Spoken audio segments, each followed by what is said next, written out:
It's been 10 years since Marvel's Iron Man came out into the theaters, and now we have the much anticipated film Avengers Infinity War up on the 27th. But who will live and who will die? Now, the way this is going to work is that I'm only going to be listing off characters who I think are even in the realm of possibility of getting killed. So I'm not going to be going over every single character like Black Panther and Spider-Man who are just obviously not going to die.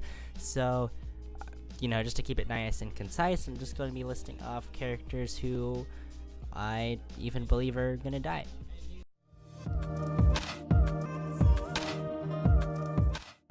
So first up is Vision. Now the reason I believe Vision is going to die is because he has the Mind Stone in his head.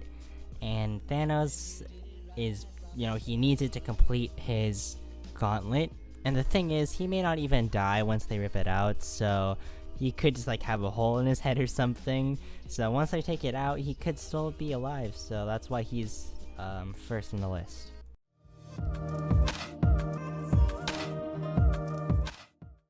Next up on the list is Pepper Potts. Now, the reason I think Pepper Potts is gonna die is because she just showed up randomly at the end of Spider-Man Homecoming, which is really close to Infinity War. So I think reintroducing her is just to have her die for, Tony's motivation, and you can see that Tony's holding a hand in the trailer, and I think it's Pepper Potts.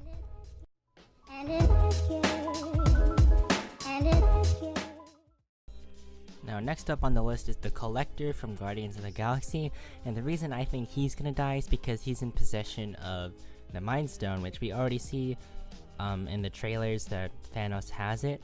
And there's this not deleted clip. There's this clip on YouTube that I can't post here due to copyright, but I'm sure you can find it if you look it up. But it's Thanos, trying to get the Mind Stone out of the Collector.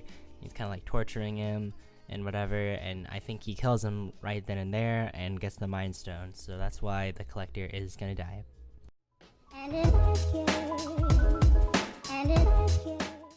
Now, the only reason why I have Agent Hill on this list is because she's really not that vital of a character in the MCU, and killing her off would just be an easy death to show how ambitious the movie is. But if you want my honest opinion, I think she's just going to be a background character giving the Avengers some information about Thanos, and she's just going to be working at S.H.I.E.L.D. and pretty much just a background character. I don't really think she's going to be doing a lot of action and being that vital into the story, and I don't really think she's gonna die, but I think she'd be an easy character to kill off.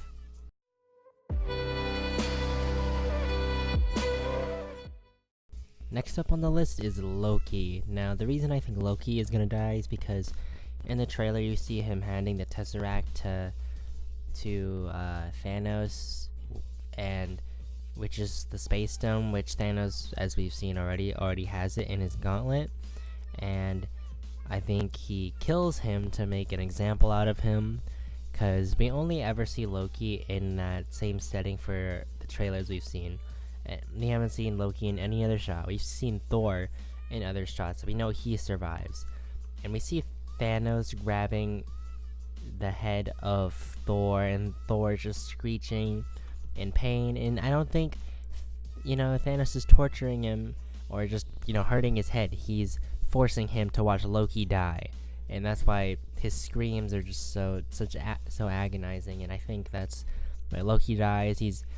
Was the first villain of the Avengers, and it'd be fitting for him to die in Infinity War. He's kind of already completed his arc in Thor Ragnarok, so I think this is the end of the road for Loki.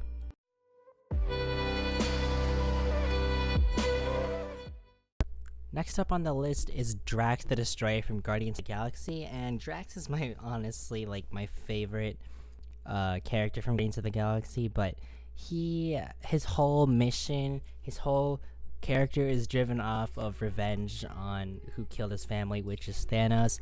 And he's probably gonna, like we see in this one clip where he's getting too distracted about trying to kill Thanos, he kind of just disregards everything else around him. He just gets too carried away.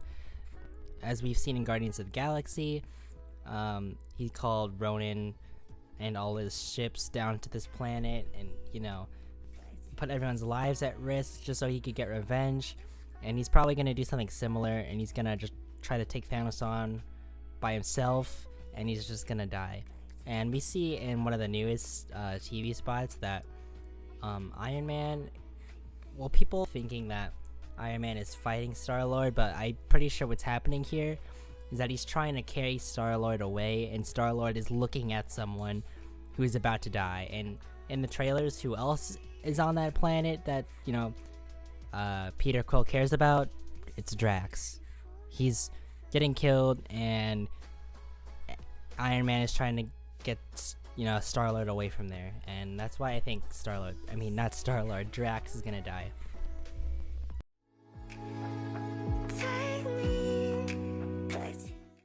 Next up on the list is Nebula. Nebula is probably gonna die because she's one of the, you know, adopted children from Thanos, and he kind of like just decimated Nebula, and she just, you know, this whole mental breakdown in Guardians 2. She got a lot of development there.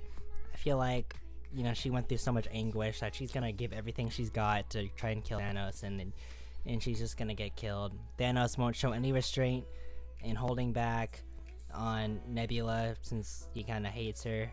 He doesn't really like her. He's just kind of a disappointment in his eyes, and Nebula is probably just gonna end up dying because she's not that vital of a Guardian. She's fairly new. People probably wouldn't care as much, and it would make sense for her death.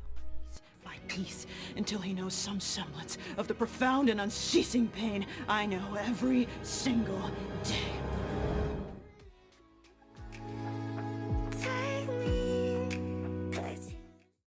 Now, this last one makes me sad, but I think we can all see it coming, and that's Iron Man.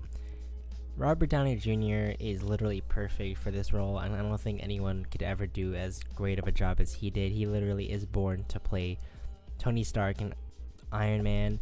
He's the guy who started all of this, and it's almost poetic for him to die at the 10-year anniversary of the Avengers Infinity War. I think that his time as a character is just coming to an end. It would sort of fit for Spider-Man's character, since we never saw Uncle Ben die, and Iron Man is the closest, you know, father mentor Peter's had, and I think that would be a nice push for his character, since he's the one who's gonna have a movie right after Infinity War. So I think that Iron Man's gonna go. He costs $200 million per movie, which is what it costs to make Black Panther. I don't think they want to keep paying one guy this gigantic salary like that. His salary isn't going to go down, it's only going to keep going up. So I think, you know, as a business standpoint too, they want to get rid of him. And it's just, it sucks because he's done such a good job in this role, but you see him getting beaten down in the film. I think he bites the dust. So I want to thank you all for watching this video. If you enjoyed it, make sure to leave a like, maybe even hit the subscribe button too. I hope I am accurate, and I also hope I'm not accurate, but feel free to share your predictions of who's gonna die in the comments down below. I am curious. Maybe you disagree with me, maybe you completely agree with me, maybe you think there's some other people who are likely to die. Just feel free to share it, and we will find out in about 2 weeks from now. So hope you enjoyed the video.